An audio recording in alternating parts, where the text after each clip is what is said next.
الحمد لله والصلاة والسلام الأتمان الأكملان على نبينا محمد وعلى آله وصحبه أجمعين. الزكاة والله قيبود زكاة المال قف كمال كيس مركو النصاب قاره قدر مكو قاره أو الصمد وكسوريه وحلو ليه. الزكاة كلنا وزكاة الفطر وهذا نوصل صعته قف كمركو أفرايو أو عيد اعتماده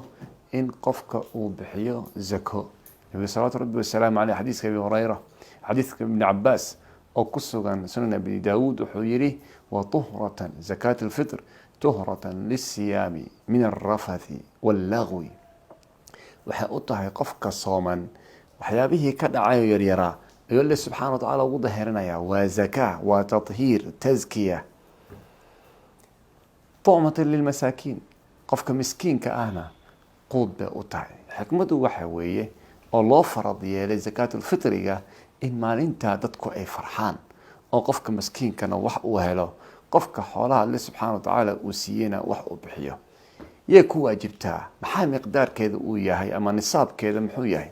zakaatul fitri yee ku waajibtaa qof kasto quudkiisa maalinta haysto quudkaas waxa ziyaado ka ah ayaa ku waajibtaa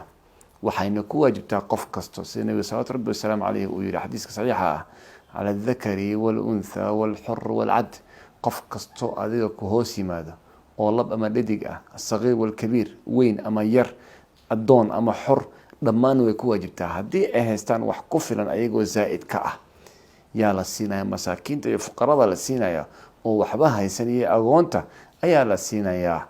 مركز سيدا درادد والله ليال زكاة الفطر يا إن بحسو واجب بكوتا هدي أدهستو واحد زائد كوه maxaad bixinaysaa nabi sallallahu alayhi wasallam wuxuu yiri saaca min ta'am waxaad bixinaysaa suus oo cunto ah macnuhu waxa way taqriiban 3 kiilo ama 2 kiilo iyo bar oo quudka baladka oo la quuto oo la cuno bariiska mesela dadka Soomaalida ee cunaan ayaa waxa way la bixinaya ama dadku hadii masagada cunaan masagada sala bixinaya waxa baladka aad joogto quudkiisa ah oo adiga aad cunto ayaad bixinaysaa 2 kiilo iyo bar inta u dhaxayso iyo 3 kiilo 2 kiilo birna waa ku soo waxa way gaabsan kartaa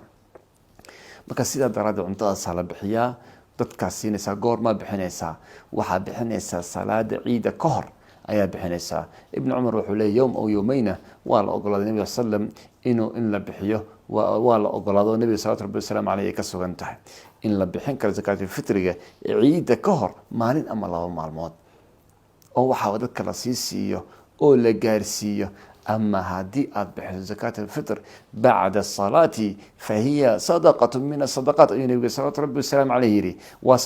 صدقه إنك كمد مر هذه الصلاة مر كلتو كذا كذب أبحث مر كصلاة كهر وأنا بحسها إيد مالين كهر وأنا أسك بحسها. طيب زكاة الفطر نقد ما لقوا بحين كراه مسوى إلا إن عنطلقوا بحيه علماء الله وقول جمهور العلماء وحي قبان قضى لغو بحنايا والنبي صلى الله عليه عليه صاع من طعام أيويري عنت أيويري النبي صلى الله عليه وقت سوى له رجال نقدي وحيا بكره لكن ما أرن سيادة راد العلماء بدن قضوا وحيا كنت جن إن عنت لبحيه نقدا وأن لا أقولين إن العقل بحيه لكن علماء قار ما كأجان حالضتك يكسجيهن يوم مركلا فيريو وحيل هذا نقدنا ولا أقول يهي oo qofku ku bixin kara si dadkii ay u helaan wax ay sistaan oo anagu hadda waxaanu aragnay dadka marka bariis la siiyo oo waxa way dadku masaakiinta marka bariis la siiyo oo ilaa 20 kiilo iyo 50 kiish oo bariis la siiyo waxa way 50 kiilo bariis la siiyo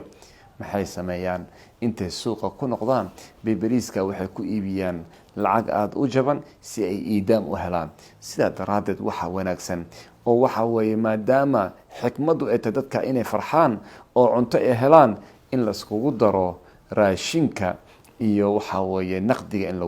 iskugu daro oo lacagna la siiyay iidaam iyo hilib iyo waxa way u gataan labaduba waa sameyn kartaa oo hadaad cunto bixisana waa sida saxan oo wanaagsan weeyo sida si fiican weeye hadii aan naqdi bixiso qiimaha cuntada bixiso lacag ah wax dhibaato ah malaha والله أعلم. زكاة الفطر عن بحنه درسك هلا أجاده مساكين هلا أجاده أيتام هلا أجاده وضدكم ما أنت هوا فرحان ضد وضع فرحسن وعنتهسته أن نقولنا إن شاء الله تعالى أدبأ ما سنتين والسلام عليكم ورحمة الله وبركاته.